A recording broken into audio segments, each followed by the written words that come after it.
हमारे युवा भी ले सकते हैं, हमारी संस्थाएं ले सकती हैं, हर एक स्तर पर ले सकती हैं। और मैंने उनकी सकारात्मक ऊर्जा को देखा है। इस उम्र में भी कोई 70 साल का है, कोई 75 वर्ष का है, कोई 80 वर्ष का है, लेकिन जीवन का वो जज्बा आज भी उनके अंदर वही देखने को मिला है। मीडिया का एक नया हब नोएडा का एक क्षेत्र बना है। मीडिया एक सकारात्मक रोल अदा कर सकती है और मीडिया के सकारात्मक रोल मैंने 2 अवसरों पर देखा है। एक, प्रयागराज में जब कुंभ का आयोजन हम कर रहे थे, मैंने तब भी मीडिया ग्रुप से इस बारे में कहा था। अक्सर होता है मीडिया जो हमारी सबसे कमजोर कड़ी होती है या जहां पर थोड़ी कमी रहती है उसी को खूब हाईलाइट करती है। और तब भी मैंने कहा था कि अगर मीडिया हमारी अच्छाई को आगे बढ़ाने का कार्य करेगी तो इससे ढेर सारे लोग प्रेरित होंगे। और मुझे प्रसन्नता है कि मीडिया ने जैसे ही वहां पर किसी भी अच्छे कार्य को आगे बढ़ाते थे उसको एक नई ऊंचाई तक पहुंचाने का प्रयास किया। कुंभ का आयोजन दुनिया की एक यूनिक इवेंट के रूप में प्रस्तुत हो गई और 25 करोड़ श्रद्धालुओं ने प्रयागराज में आकर के कुंभ का स्नान भी किया और वहां पर सुरक्षा, सुव्यवस्था और साथ ही साथ कैसे स्वच्छता के मानक के रूप में हम अपने आप को प्रस्तुत कर सकते हैं, उसका एक उदाहरण भी वहां प्रस्तुत करता हुआ दिखाई दिया था। अभी हाल ही में डिफेंस एक्सपो लखनऊ में हुआ और लखनऊ में आदरणीय प्रधानमंत्री जी ने उसका उद्घाटन किया। माननीय रक्षा मंत्री जी 5 दिनों तक लखनऊ में प्रवास किए और प्रवास के दौरान आपने देखा होगा अब तक का सबसे बड़ा डिफेंस एक्सपो था। और उस डिफेंस एक्सपो के माध्यम से दुनिया के सामने एक बार उत्तर प्रदेश के बारे में एक नई छवि दुनिया के सामने गई कि वास्तव में उत्तर प्रदेश में एक सकारात्मक ऊर्जा है। उत्तर प्रदेश में असीम संभावनाएं हैं। इन असीम संभावनाओं को आगे बढ़ाने के लिए उत्तर प्रदेश की 23 करोड़ जनता को मिलकर के आगे बढ़ना पड़ेगा। और कल सायंकाल भी जो अलग अलग संस्थाओं के साथ मेरी मुलाकात हुई थी, मैं अंतिम बैठक मेरी रात 11:30-12 बजे के आसपास भारतीय जनता पार्टी के कार्यकर्ताओं के साथ हुई थी। लेकिन कल सायंकाल भी और आज प्रातः काल भी किसानों के अलग अलग ग्रुप के साथ हम बैठे थे। समाज के विभिन्न क्षेत्रों से जुड़े हुए उन महानुभावों के साथ हम बैठे थे जिनकी सकारात्मक ऊर्जा का हम सबको लाभ मिल सकता है। और मैं इस बात को कह सकता हूं कि मैंने सभी से इस बारे में कहा है कि अगर जनप्रतिनिधि, प्राधिकरण, स्थानीय प्रशासन और आम जन इन संगठनों के साथ बैठ करके बेहतर संवाद की स्थिति बना ले तो संवाद से समस्या का समाधान संभव है। और संवाद बनाकर के इन समस्याओं का समाधान करना जो नियम के अनुरूप होगा उसको करने में कोई संकोच किसी को नहीं होना चाहिए और बिना उसको लटकाए, बिना भटकाए हम उसको समस्या को समाधान के अंजाम तक पहुंचाने की कार्रवाई करें। जो नहीं हो सकता है हम उनको बताएं कि इन कारणों से ये कार्य नहीं हो सकते, नियम विरुद्ध है, नहीं हो सकते हैं, कल ऑडिट ऑब्जेक्शन आएगा, कल ये समस्या आने वाली है। ये चीजें हमें उनको स्पष्ट कर देनी चाहिए। अनावश्यक रूप से लोगों के आम जनजीवन को प्रभावित करने के लिए कोई भी ऐसा कार्य नहीं होना चाहिए किसी भी स्तर पर जिससे एक सामान्य नागरिक के जीवन में किसी प्रकार की समस्या पैदा हो। नागरिक जीवन को सरलीकरण करना, जिसे आदरणीय प्रधानमंत्री ईज ऑफ लिविंग कहते हैं, हम एक सामान्य नागरिक के जीवन में कैसे सरलीकरण ला सकते हैं, कैसे उसे सुविधायुक्त कर सकते हैं। और ये ईज ऑफ लिविंग का ही एक तरीका है, मल्टी लेवल पार्किंग। आप जाइए, अपनी कार को पार्क करिए और कार पार्क होने के साथ ही आपको सुरक्षा की गारंटी मिली। आप यहां से मेट्रो में बैठे और चले गए दिल्ली, घूम करके आ गए, वहां से आए सायंकाल, फिर अपनी कार लिए अपने घर तक, अपने गंतव्य तक पहुंच गए। इसी प्रकार से आए, आपको शॉपिंग करनी है, कार पार्किंग की, पार्किंग मल्टी लेवल पार्किंग में गए, शॉपिंग किया, उसके बाद आए, अपनी कार लेकर के फिर चल दिए। सड़क पर अगर आप कार खड़ी करते हैं तो चोरी भी हो सकती है। किसी चोर पर कोई ठप्पा तो लगा नहीं रहता है कि पुलिस उसको देख करके पहचान जाए।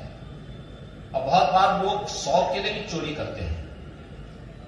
ये चीजें दिखती हैं लेकिन हम लोग इस बात को ध्यान में रखें कि हर एक स्तर पर नागरिक को भी, व्यवस्था से जुड़े हुए अलग अलग तबके के अधिकारियों को भी, और साथ साथ इस पूरी व्यवस्था को नेतृत्व करने वाले जनप्रतिनिधियों को भी एक सकारात्मक ऊर्जा के साथ जब हम आगे बढ़ते हैं और प्रत्येक नागरिक के सुविधा के बारे में, उसकी सुरक्षा के बारे में जब हम चिंता करते हैं, तो एक सकारात्मक ऊर्जा के साथ हमें आगे बढ़ने के लिए एक नई प्रेरणा प्राप्त होती है। और उस नई प्रेरणा की दृष्टि से नोएडा, ग्रेटर नोएडा और इन प्राधिकरणों ने काम करना प्रारंभ कर दिया है। भाइयों बहनों, अगर ये सकारात्मक ऊर्जा इस नई प्रेरणा का स्रोत नहीं होती तो हम लोग जेवर में कभी भी एयरपोर्ट के निर्माण के कार्य को आगे नहीं बढ़ा पाते। मैं कल भी इस बात को कहा था कि जहां जेवर में एयरपोर्ट का निर्माण हो रहा है, आप देखना आने वाले 5 वर्षों में, 10 वर्षों में वह देश का सबसे विकसित शहर के रूप में नोएडा को, ग्रेटर नोएडा को और जेवर के उस पूरे क्षेत्र को विकसित करने वाला है। सबसे विकसित क्षेत्र के रूप में वह आगे बढ़ेगा, लाखों नौजवानों को आगे बढ़ाएगा और साथ साथ पूरी दुनिया के नए निवेश का केंद्र बिंदु बनने वाला है ये क्षेत्र। यह एक सकारात्मक ऊर्जा थी, सभी ने प्रयास किया तो उसका परिणाम सामने आया, अन्यथा यही वह क्षेत्र था भट्टा पारसोर की घटना घटित होती थी। 2015 में भी, 2017 में भी किस प्रकार की बर्बर घटनाएं वहां घटित होती थी, किस प्रकार के लिए जेवर का पूरा क्षेत्र आम नागरिक जाने से डरता था, लेकिन आज वह विकास के लिए जाना चाहेगा। आने वाली पीढ़ी का भविष्य बहुत उज्जवल तरीके से आगे बढ़ने का कार्य इसके माध्यम से होगा। लाखों नौजवानों को अपने जीवन को आगे बढ़ाने का एक अवसर वह क्षेत्र देगा। वहां के नौजवानों के जीवन में एक नई खुशहाली आएगी। और मैं जेवर के अपने सभी किसान भाइयों से भी अपील करना चाहूंगा। मैं देख रहा था, एक टीवी रिपोर्ट को देख रहा था, कंपनसेशन मिला, लोगों ने पहली प्राथमिकता बड़ी बड़ी गाड़ियां लेकर के उससे घूमना प्रारंभ कर दिया है। इस पैसे का उपयोग अगर आप अपने पीढ़ी के उज्जवल भविष्य की दृष्टि से करना प्रारंभ करेंगे तो मुझे लगता है कि उसको बेहतर निवेश की दृष्टि से वहां पर किए जाने की आवश्यकता है। आपने अपनी प्राथमिकता तय करनी है।